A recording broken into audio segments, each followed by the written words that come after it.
You're walking through the marble streets of ancient Rome in 67 AD. The air is thick with incense and sweat, and the sun blazes down on whitewashed columns and red-tiled roofs. You pause as a hush falls over the crowd. Something is happening. The Emperor Nero is approaching. He strides confidently through the forum, cloaked in purple robes, surrounded by his ever-watchful guards. But it's not Nero that causes the whispers. It's the person at his side, a striking young woman in flowing silks, glittering with emeralds and gold. Her skin is pale, her movements practiced, her expression vacant. And yet, everyone watching knows the horrifying truth. This woman was once a boy named Sporus. What you're about to hear is not just a story about ancient Rome. It's about the fragile boundary between love and obsession, grief and madness. It's about what happens when one man's unchecked power is allowed to mold another human being into a living shadow. This is the tragedy of Sporus and the madness of Nero. Nero didn't start as a monster. In fact, when he became emperor at just 16, Rome held its breath in hope. He cut taxes. He threw games for the people. He acted in plays. He spoke of culture and rebirth. To many, he was a beacon of a new golden age.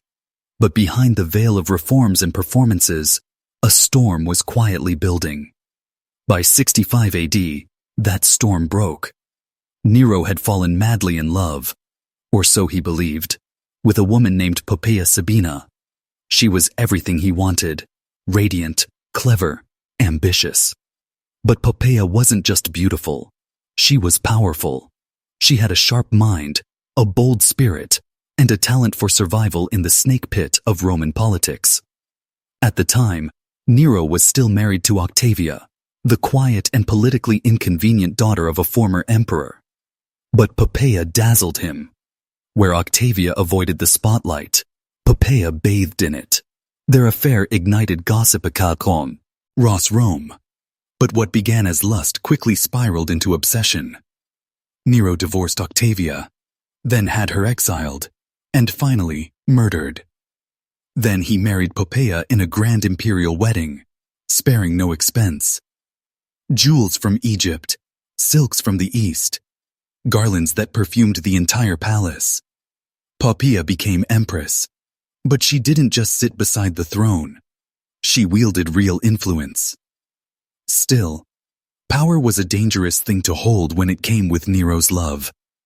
He adored her. He watched her for hours. He filled his chambers with statues and portraits of her likeness. He surrounded her with spies, under the guise of protection. He smothered her with luxury and paranoia. And Poppaea, as savvy as she was, knew she was walking a knife's edge. Then, one day, she pushed too hard. Historians disagree on the details. Some say she scolded him for returning late from a race. Others claim she mocked his singing voice. But what's clear is this: she was pregnant, and she spoke to Nero like a woman tired of playing court games. And Nero snapped. In a fit of rage, he struck her. Whether it was one savage kick or a flurry of blows, the result was the same. Poppaea collapsed, her unborn child lost with her. Nero, suddenly realizing what he'd done, reportedly collapsed beside her, sobbing, begging her to live, offering bribes and threats to Rome's best physicians. But it was too late. Poppaea was dead. What followed wasn't grief. It was delusion. Nero embalmed her body rather than cremate it, as custom dictated. He built her a tomb fit for the gods, declared her divine, spoke to her corpse, held dinners with her empty seat set. And then, he saw Sporus. No one knows exactly where the boy came from. He may have been a palace servant or a young freedman, raised within the imperial household. He was likely about 14 or 15. And his face, his delicate features, soft skin, and wide, mournful eyes reminded Nero of Poppaea. In that face, Nero saw a second chance. What happened next is almost unimaginable. Nero didn't just ask Sporus to dress like Poppaea. He ordered Rome's physicians to physically alter him, to make the transformation permanent. Castration was common for singers, but this was something else entirely. It was mutilation in the name of fantasy. The procedure was brutal, often fatal. Sporus survived, but what Nero had done was clear. He had tried to erase the boy's humanity. Sporus was given Poppaea's name, her clothes, her jewelry, her identity.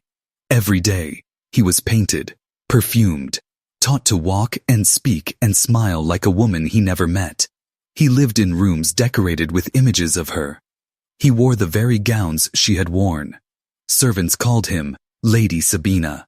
And then, Nero announced their wedding. The Emperor of Rome was going to marry Sporus in a full imperial ceremony. Senators, generals, and priests were forced to smile and bow. Rome watched in stunned silence as Sporus, now dressed as an empress, walked down an aisle lined with roses, holding the hand of the man who had destroyed his body. To the world, it was madness, but to Nero, it was resurrection. For the next 2 years, Sporus lived as Nero's wife. He sat beside him at state banquets. He greeted ambassadors. He rode in the imperial carriage, and all the while, he played the part of a ghost. Every look, every word, every movement had to match what Nero remembered of Poppaea. He wasn't a person anymore. He was a performance. But Rome was crumbling. Nero's excesses had drained the treasury. Rebellions were rising. The Senate turned against him. His guards abandoned him. And finally, Nero fled, taking a few loyal followers, and Sporus. In a villa outside the city, as soldiers closed in, Nero prepared for death. He wept. He raged. He asked Sporus to sing him funeral songs. He begged him to help him die.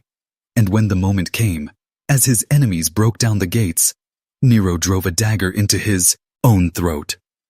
Sporus, now alone, became a living relic of the fallen regime. He was passed from general to general like a trophy. Each man kept him dressed as a woman, paraded him at feasts, called him Sabina. Eventually, Emperor Vitellius decided to force Sporus into one final humiliation, a public spectacle in the Colosseum, where he would be raped as part of a grotesque reenactment. Rather than endure that, Sporus made the only choice he truly owned. He took his own life. He was maybe 20 years old. And then, silence. History remembered Sporus not for who he was, but for what he was turned into. A symbol of Nero's madness. A curiosity. A footnote in the saga of Rome's decline. But behind that silence was a boy. A boy who never asked to be part of this twisted tale. Who was punished for his resemblance, his youth, his vulnerability. Who had his identity stolen, piece by piece, until there was nothing left. And yet, in choosing death over humiliation, Sporus took back something powerful. He refused to be anyone's doll one moment longer. Sporus' story is more than an ancient tragedy. It's a reminder that the past wasn't just made up of emperors and battles. It was also made of victims, of voices silenced, of lives twisted by the cruelty of those in power. We remember Sporus not because he was famous, but because he was human. Because in his suffering, we glimpse the real cost of unchecked power. And because somewhere, even after everything was taken from him, a part of him still refused to break. That too is history.